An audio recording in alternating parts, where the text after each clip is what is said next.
Hi everyone, and welcome to week 2 video blog with Meika and Ellie. And this week I'm excited to show you the difference from the start of the video to the end of the video. It's quite dramatic, I believe. We're starting off here. This was last Saturday, and this is fairly typical for her at the start of every ride. Her head is up, her back is tight, she's jigging, her tail is swishing, and her attention is out of the arena rather than in on me. And every time I ride her, it starts off this way, but it always gets better. Right now, I am working on her bending and figure eights, and steering actually, not bending. It's much less complicated than bending. I just want her to follow one rein and then the other. I'm not doing anything complicated like inside leg to outside rein. She's not ready for that yet at her stage in the development, but I believe she will be soon. You can see she started to relax as she's given a little job to do.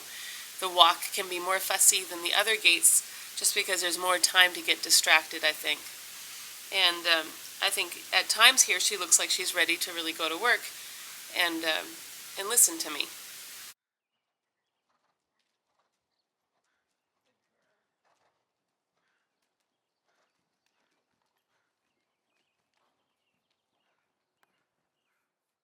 So on this day, I did think that I was ready to brave her canter. It's a big step to kind of go from trotting and walking to asking for the canter. And you can see here she gets a little bit tangled with her feet, a little confused as to what I'm asking. And I just keep trying several times. She right away picked up her right lead 2 times in a row. And so in the effort to keep things smooth and simple, I just changed direction so that we could canter on the right lead and have her achieve some success. She did feel a little bit like a ticking time bomb, and I had very little control over where her body was going, or actually where her head was going for that matter too. But it did get better as I went along, and toward the end of the ride, I felt like her canter was actually forward and flowing and quite round over the top line. Like she was getting a sense of rhythm that she didn't have when I first asked for it. Wow, that was exciting. Was that your first canter? It is.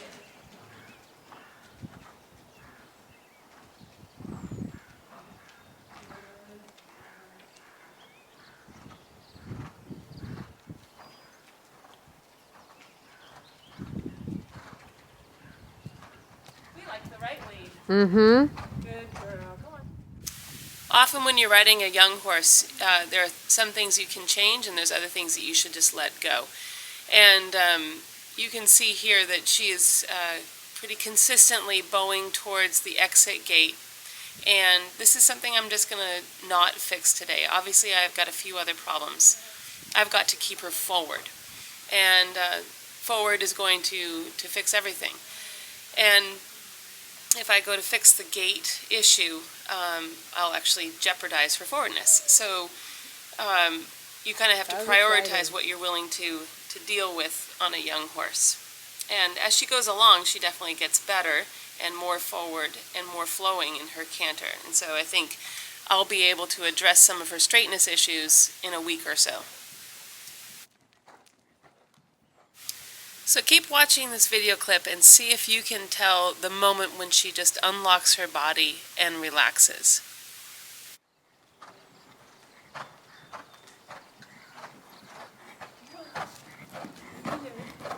Good girl.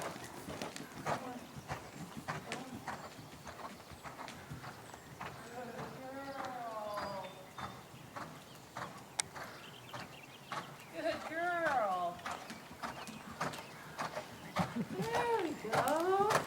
Good girl.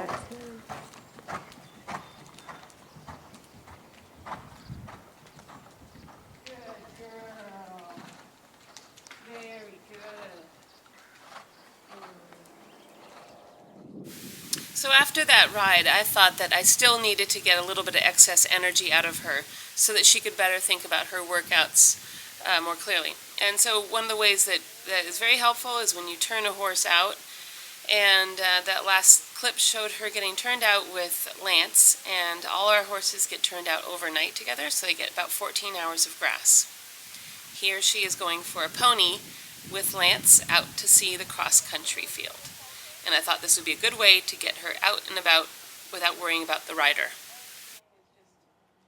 So here we are the following day. She's now had overnight turnout, and I'm riding in the arena with Lance, being there as a little bit of a babysitter. And I think this is probably the most exciting part of this video for this week, is watching the difference between her work ethic at the beginning of the video and to what you're going to see in a few minutes.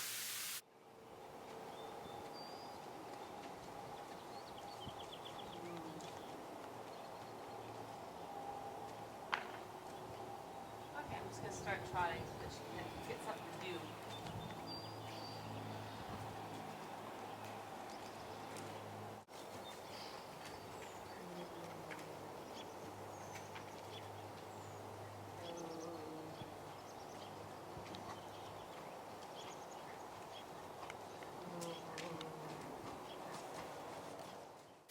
So my primary concern right now is slowing down her feet to help her relax.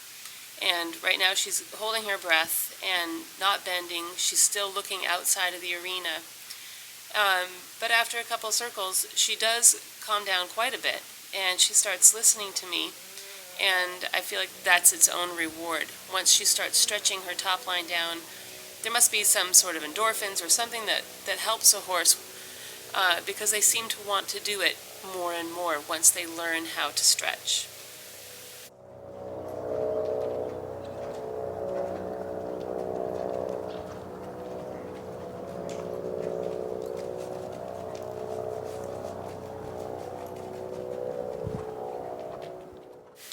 She starts seeking the bit forward for 1 or 2 steps, and then those 1 or 2 steps turn into 5 or 10 steps, and next thing I know, she's actually holding her nice frame and stretching downward for about a circle. It was probably the most rewarding thing I've done with her in the last 2 weeks. Oh my goodness!